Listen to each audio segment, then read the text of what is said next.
प्रेम समझने की चीज नहीं है, करने की चीज है। उसने दीवाना कर दिया एक बार देखकर, हम कुछ न कर सके लगातार देखकर। वाह। हाँ, अब आएंगे आप। हम सही बता रहे हैं। हम सर सच बताएं, हमारी शादी हुई तो हम हरिओम दादा के पास गए। हरिओम दादा बताओ, इनकी खुद की नहीं हुई। वो अनुभव गलत आदमी के पास चले। अरे यार आगे तो सुन लो। उनके पास गए तो बोला मेरे अनुभव नहीं, तू रामदेव जी के पास जा। मैं रामदेव जी के पास ले गया। बाबा रामदेव जी ने मेरी पत्नी को जो पहला योग सिखाया, एलोपैथी से मेरा भरोसा उठ गया। बाबा ने कहा मेरी बीवी को शादी को कितने दिन हो गए बच्चा? बीवी ने कहा 3 महीना। बाबा ने कहा आज का पहला योग सीखो, सांस को कंट्रोल करो। वाह। तो घर पे आके मेरी माँ को करने लग गई। हमने बोला सांस, बोला सांस थोड़ी न बोला है। बीबी बोली जो जल्दी फायदा करेगा उसी को न करेंगे। और दूसरे दिन वापस लेके गया। मैं सच बताता हूं, हम इलाहाबाद के कुंभ मेले में लेके गए उसको। वो जैसे ही डुबकी लगा के बाहर निकली तो एक नागा बाबा टकरा गए। वो बाबा के पीछे लग गई, बाबा आशीर्वाद दे दो, इटावा महोत्सव में मेरा पति बहुत अच्छा काव्य पाठ कर दे, खूब पैसा मिले, बाबा आशीर्वाद दे दो। एसपी साहब भी ताली बजाए, बाबा आशीर्वाद दे दो। वो नागा बाबा 10 मिनट सुना, 15वें मिनट में भड़क गया। वो बोला मैं नागा बाबा हूं ही नहीं, मैं नहाने गया था, किसी ने कपड़े चुरा लिए हैं बच्चा। बहुत अच्छे। ये महिलाएं नागा बाबा पैदा कर देती हैं भाई जी। साधुओं के प्रवचन में सबसे ज्यादा भीड़। मैं सही बताता हूं मैडम, हम पहले दिन ही ब्लैक बोर्ड पे, कमलेश भैया, पहले दिन ही हिंदी के अध्यापक ने ब्लैक बोर्ड पे लिखा हिंदी के बगल में एक बिंदी लगाई। तो हमने मास्टर से पूछा ये बिंदी क्या है? उन्होंने बोला अनुस्वार है। हमने कहा सर हमने रविवार सुना, सोमवार सुना, मंगलवार सुना, ये अनुस्वार क्या होता है? बोले ये हिंदी का श्रृंगार है। हम घर गए, हमारी चाची ने बड़ा सा अनुस्वार लगा रखा था। हमने चाची से पूछा ये क्या है? चाची ने कहा बेटा ये चाचा हैं। हमारा माथा खराब हो गया। हम भाभी के पास गए, हमने कहा भाभी ये कौन है? बाबू ये भैया हैं। हमारा सीना गदगद हो गया भाई साहब। क्या पतियों को क्या सम्मान देती हैं महिलाएं, माथे पे लगाती हैं। शाम को वॉश बेसिन में मुंह धो रहे थे इटावा वालों, तो देखा चाचा नल की टोंटी से चिटका हुआ। मजा आया? हाँ, वॉश बेसिन के आईने पे चिटका हुआ है। चाचा को जब हम कमोड पे चिटका हुआ पाए भाई साहब, इतनी दुर्दशा एक दिन में हमने चाचा की कभी नहीं देखी। अब बस दुर्दशा आज कवियों की देख रहे हैं कि तो चाचा की देखी थी। एक बार जोरदार ताली बजा दो यार, अच्छा लगेगा। बहुत अच्छे। हाँ, हमारे संयोजक शर्मा जी बैठे हुए हैं, वकील हैं। वकीलों पे एक शेर सुने मंच, वकीलों पे। सारा वक्त सारा सुकून भाई भतीजों ने ले लिया। पत्रकारों सुनना, सारा सुकून शर्मा जी भाई भतीजों ने ले लिया, सब वक्त जायदाद की झगड़ों ने ले लिया। अंजाम मुकदमे का मैं क्या बताऊं आपको, जितने का घर था उतना तो वकीलों ने ले लिया। वाह। मजा आ रहा है आप लोगों को? सर सही बता रहे हैं हम। एक अंग्रेज आया, बोले क्या तुम्हारा हिंदुस्तान? तो हम तुलसी माता के पौधे के पास ले गए। हमने कहा हमारी अम्मा है ये। उसने उखाड़ के पत्ते पत्ते अलग कर दिए, बोले तुम्हारी अम्मा। अब मेरे अंदर का इटावा जगा। हम उसको एक खुजली के पेड़ के पास ले गए। हमने कहा पिताजी से मिलो। उसने पिताजी को उखाड़ा। पिताजी ने ऐसा कार्यक्रम दिखाया, उसके बाद से ही सारे अंग्रेज लाल पैदा होने लग गए, पहले काले पैदा हुआ करते थे भाई साहब। हम ऐसे आदमी यार, आप आनंद ले रहे हो, जितने लोग हैं ताली बजा रहे हो। सुना, एक छोटी सी कविता सुनाता हूं जी भाई साहब।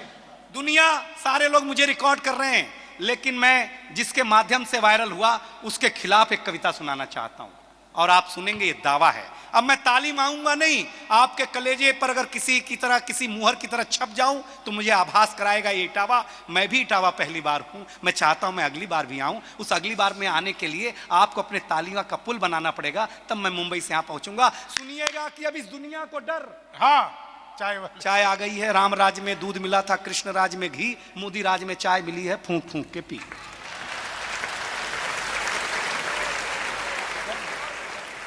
अब जनता सुने। हाँ भैया चाय पिलाओगे? बहुत अच्छा, बहुत अच्छा। दुनिया में आप अच्छा सुनने लग गए यार, मोहब्बत हो गई आपसे। अब सुनाएंगे आप, जनता सुनेगा और तालियां बजाइएगा। अब इस दुनिया को डर इटावा वालों, न चीन से है, न पाकिस्तान से है, न अमेरिका से है, न इजराइल से है। अब इस दुनिया को सबसे ज्यादा खतरा आपकी जेब में रखे हुए 4 इंच की मोबाइल से है। क्या बात है, वाह।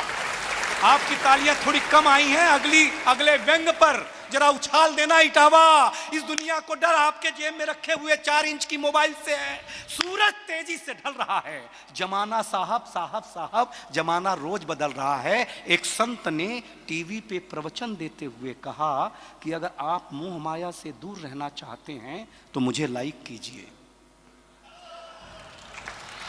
क्या कहने, तालियां जोरदार होनी चाहिए। नीरज जी की धरती है, सुन के बताइएगा। अगर आप मोह माया से दूर रहना चाहते हैं तो मुझे लाइक कीजिए, साथ में मेरा यूट्यूब चैनल सब्सक्राइब कीजिए। ये संत कह रहा है, साथ में मेरा यूट्यूब चैनल सब्सक्राइब कीजिए। इस मोबाइल की दुनिया ने कमाल कर दिया है, हमारा बुरा हाल कर दिया है। पहले मेरा बच्चा घर से बाहर जाता था तो मेरा जी घबराता था, घड़ी पे नजर रहती थी, समय पे नहीं आता था तो मैं पड़ोस में पूछने के लिए चला जाता था। लेकिन अब मैं लाचार हूं, बेकार हूं, क्योंकि खुद के ऊपर खुद का बस नहीं चल रहा है। मेरी आंखों के सामने मोबाइल मेरे बच्चे को निगल रहा है। न मैं चिल्ला रहा हूं, न किसी को बुला रहा हूं। इस घटना ने मुझे परेशान कर दिया है। अगली 2 पंक्ति आपको लगे कि सच्ची है, अच्छी है तो बताना। इस घटना ने मुझे परेशान कर दिया है। अभी मैंने अपने बच्चे का बचपन देखा भी नहीं कि इस मोबाइल की दुनिया ने उसे जवान कर दिया है।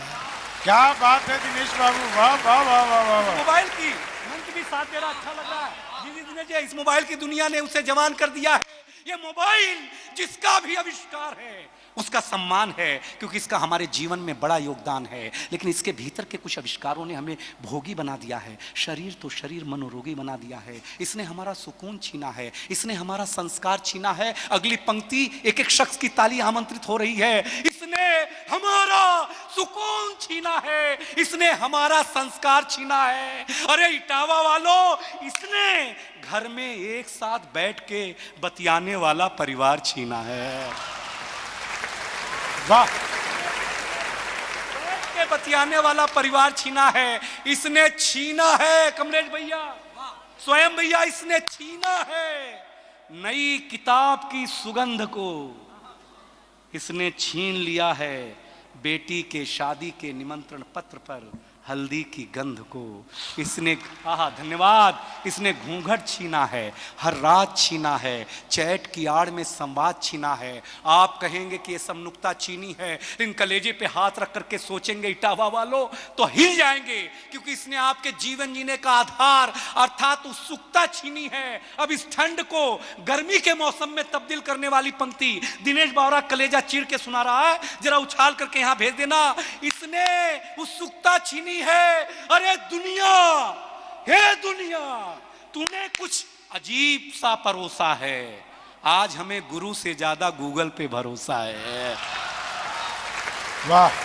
आज हमें गुरु से ज्यादा गूगल पे भरोसा है। गूगल पे भरोसा है पत्रकार बंधु, गूगल पे भरोसा है। सुनिएगा मैडम, एसएसपी साहब, ये भी एक कमाल है। मंच जरा पंक्ति ले शर्मा साहब, ये भी एक कमाल है। जो इंग्लिश में नेट है वो हिंदी में जाल है। क्या कहने, वाह वाह वाह वाह वाह वाह वाह। और जिस मछुआरे का ये जाल है उसका नाम बाजार है। कुछ लोग जूझ रहे हैं, कुछ जूझ करके थक चुके हैं। आप माने या ना माने, हम आप इसमें थोड़ा थोड़ा तो फंस चुके हैं। अगर आप अपने आप को चाहते हैं बचाना तो इस दुनिया से पूरी तरह नहीं थोड़ा दूर होगा जाना, वरना जिंदगी के हरे भरे जज्बात खो देंगे। ये मिलने जुलने के, ये इटावा महोत्सव में मोहब्बत के एहसास खो देंगे। अब ये निर्णय आपका है। अंतिम 2 पंक्ति और मैं अपनी जगह लेना चाहता हूं। इसके बाद कौन पढ़ेगा बता दो। हाँ, इसके अंतिम पंक्ति और मजा ले लीजिएगा आप लोग। बहुत मजे के साथ सुना रहा हूं कि अब ये निर्णय आपका है कि आपको कैसे रहना है, कैसे जीना है। लेकिन एक दिन घर में बैठ करके जरूर सोचिएगा कि इस 4 इंच की मोबाइल ने आपके संसार का क्या क्या छीना है। अंतिम निवेदन, मुझे हाथ उठा के ताली चाहिए मेरे दोस्तों। अगर निवेदन अच्छा लगे, ये पंक्ति, वो पंक्ति। अंतिम निवेदन इतना सा है, इटावा अपने हौसले को बुलंद करना सीखिए। मोबाइल चलाना तो सीख लिया है, थोड़ी देर बंद करना सीखिए। वाह वाह वाह वाह वाह।